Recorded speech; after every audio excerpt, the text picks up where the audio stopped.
İyi günler arkadaşlar. Kanalımıza hoş geldiniz. Bugün yine sizler için yepyeni videolarla karşınızdayım. İki başarılı oyuncularımız Elçin Sangu ve Barış Ardus'tan güzel paylaşımlarını sizler için hazırladık.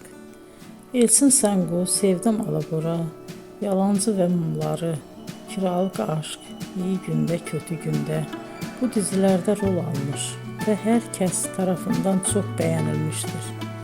Biz de Elçin Sangu ve Barış Ardus'tan en güzel sempatik fotolarını sizler için hazırladık. Bu karelerin devamını istiyorsanız emeğe saygı olarak kanalımıza abone olup yorum yazmayı unutmayın arkadaşlar.